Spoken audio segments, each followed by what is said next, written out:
प्यारी बहनों और मेरे मोहतरम भाइयों, आज मैं आप लोगों को एक ऐसी बात सुनाने जा रही हूँ जिसे सुनकर रगों में खून सर्द हो जाएगा। महशर के दिन के हिसाब से भी ज्यादा खौफ में डाल देने वाली हकीकत है। मुहर्रम के 7वें दिन का वह राज जिसे सुनकर दिल लरज जाएगा। अगर शौहर अपनी बीवी के साथ एक ही चारपाई पर न सोए तो घर से बरकत चली जाती है, रिज़्क़ की राहें बंद हो जाती हैं, मोहब्बत की दीवारें गिर जाती हैं, शैतान हंसता है और रिश्तों में ऐसी दूरी डाल देता है जो फिर कभी नहीं मिटती। लोग समझते हैं यह सब कहानियां हैं, मगर यह हकीकत है कि उस दिन मियां बीवी का अलग सोना उनकी आने वाली नस्लों पर भी असर डाल देता है। प्यारी बहनों, सोचें, अगर शौहर उस दिन अपनी बीवी के करीब न रहे तो उस घर में वह मेहमान आ जाता है जो कभी नहीं निकलता और जो घरों को टूटने की दहलीज तक ले आता है। मेरे मोहतरम भाइयों, अगर आपने उस दिन अपनी बीवी को अकेला छोड़ दिया तो यह मत कहना कि बाद में मोहब्बत क्यों खत्म हो गई, यह मत कहना कि दिल क्यों बदल गया। उस दिन की दूरी आग लगा देती है उस रिश्ते को जो अल्लाह की अमानत है। मेरे मोहतरम भाइयों और प्यारी बहनों, यह कोई मामूली बात नहीं, यह सदियों से आजमाई गई बात है जिस पर अमल करने वालों के घर जन्नत बनते हैं और छोड़ने वालों के नसीब में बर्बादी लिख दी जाती है। इसलिए तैयार हो जाएं कि आज मैं आपको आगे चलकर वह राज बताऊंगी जिसे सुनकर आप अपनी बीवी को कभी अकेला नहीं छोड़ेंगे और आपकी बीवी भी आपको छोड़ने का सोचेगी भी नहीं। ये मेरा वादा है कि इस बयान के आखिर तक आपके दिल में अपने रिश्ते को बचाने का जज्बा पैदा हो जाएगा। मेरे मोहतरम भाइयों, मुहर्रम के 7वें दिन बीवी का शौहर के साथ एक चारपाई पर सोना क्यों जरूरी है, इसकी वजह बताने से पहले मैं आप लोगों को मुहर्रम की फजीलत के बारे में कुछ ऐसी मालूमात फराहम करती हूँ जिसे सुनकर दिल कांप उठेगा और रूह लरज जाएगी। प्यारी बहनों, अल्लाह फरमाता है कि साल के महीनों में 4 हुर्मत वाले महीने हैं और मुहर्रम उनमें सबसे मुकद्दम है। इस महीने की अजमत ऐसी है कि इसमें खून बहाना बड़ा गुनाह है। इस महीने में अल्लाह ने अपने खास बंदों को सब्र की इंतहा पर आज जमाया। मेरे मोहतरम भाइयों और प्यारी बहनों, यह महीना हमें वफा का, सब्र का और अल्लाह की रजा पर राजी रहने का सबक देता है। प्यारी बहनों, यहाँ पर मैं आप लोगों को मुहर्रम की 7वीं तारीख का वह मंजर सुनाती हूँ जिसे सुनकर आंखें अश्कबार हो जाएं। 7वें दिन यजीदी फौज ने इमाम हुसैन के खेमों पर पानी बंद कर दिया। वह पानी जिसके बगैर इंसान, बच्चा, औरत, बूढ़ा, जवान सब तड़पने लगते हैं। रेत की गर्मी, सूरज की तपिश, प्यास की शिद्दत और मासूम बच्चों की सिसकियां दिल चीर देती थीं। इमाम हुसैन के साथियों के लब सूख गए, बच्चों की जुबानें तालू से जा लगीं। माओं की गोद में बलकते शेर ख्वार बच्चे प्यास से दम तोड़ने लगे। प्यारी बहनों, सोचें, कैसा दिल दहला देने वाला मंजर होगा जब माँ अपने जिगर के टुकड़े को देखे कि उसकी जान प्यास से निकल रही है। मेरे मोहतरम भाइयों, उस दिन आसमान भी रोया होगा जब इमाम हुसैन ने अपने भाई अब्बास को बुलाया और कहा कि जाकर दरिया से पानी लाओ, मगर अपने लिए एक घूंट भी न लेना। अब्बास दरिया तक पहुँचे मगर अपनी वफा को बीच में डालकर पानी नहीं पिया और मश्क भरकर लौटे, मगर जालिमों ने उनके बाजू काट डाले। मश्क गिरी, पानी बह गया और प्यासे बच्चों तक न पहुँच सका। प्यारी बहनों, यह वह दिन था जब वफा की आला मिसालें कायम हुई और प्यास ने करबला की रेत में कुर्बानी की तारीख लिख दी। मेरे मोहतरम भाइयों, सोचें, अगर उस दिन इमाम हुसैन अपनी बीवी बच्चों से अलग हो जाते, उनके दुख दर्द में शरीक न होते, तो क्या वफा का यह सबक हम तक पहुंचता। इसीलिए मुहर्रम के 7वें दिन मियाँ बीवी का एक चारपाई पर सोना इस बात की याद दहानी है कि आजमाइश के वक़्त जुदा नहीं होना, दुख दर्द में साथ देना है, वरना शैतान रिश्तों में दरार डाल देता है।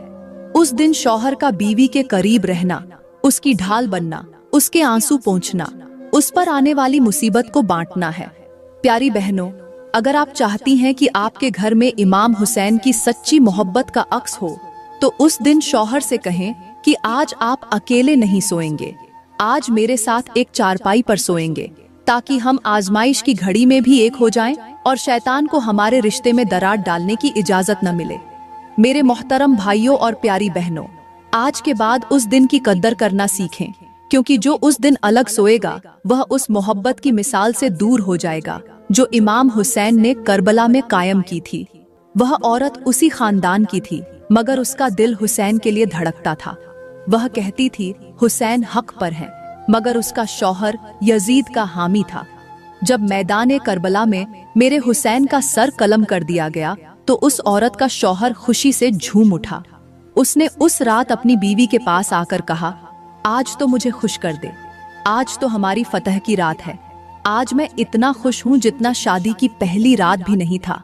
बीवी ने आंखों में आंसू लिए कहा, तू कौन सी फतह की बात कर रहा है, तू तो नाकाम हुआ है।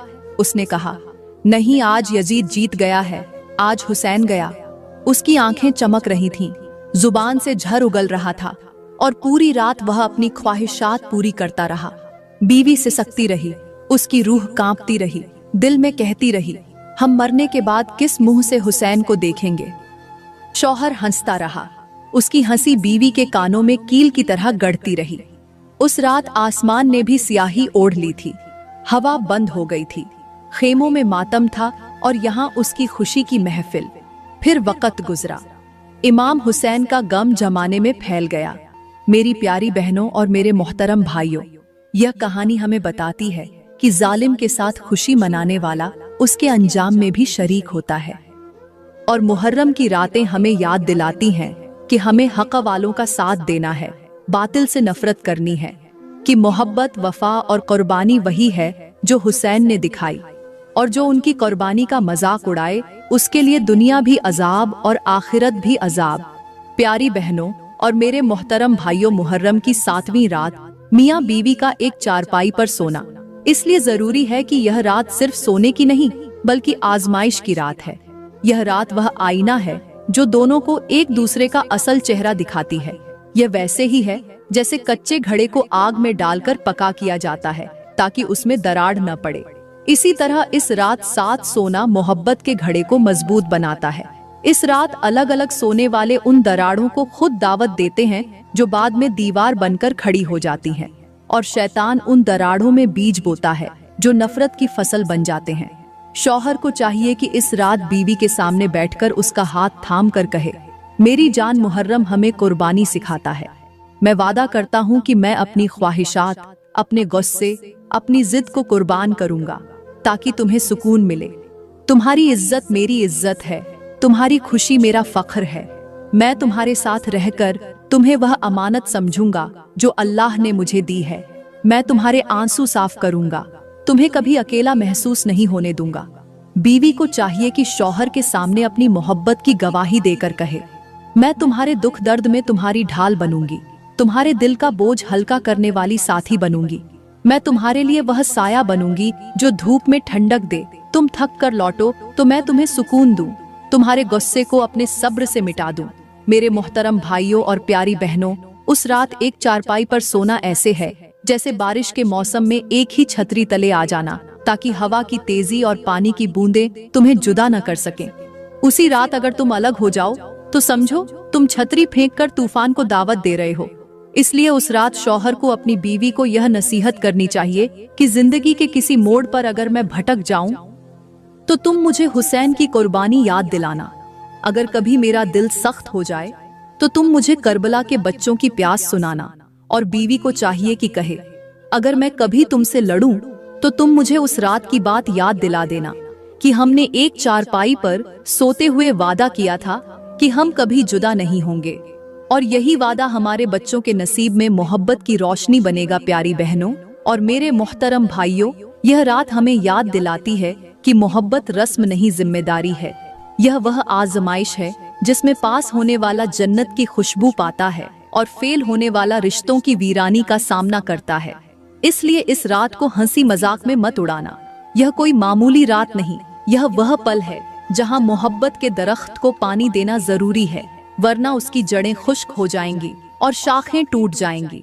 और जो इस रात को इबादत, मोहब्बत और एक दूसरे के साथ रहकर गुजारें, उनके लिए अल्लाह अपने रहमत वाले हिसार में घर को ले लेता है और उनके नसीब में वह सुकून लिख देता है जो दौलत से नहीं, मोहब्बत से मिलता है।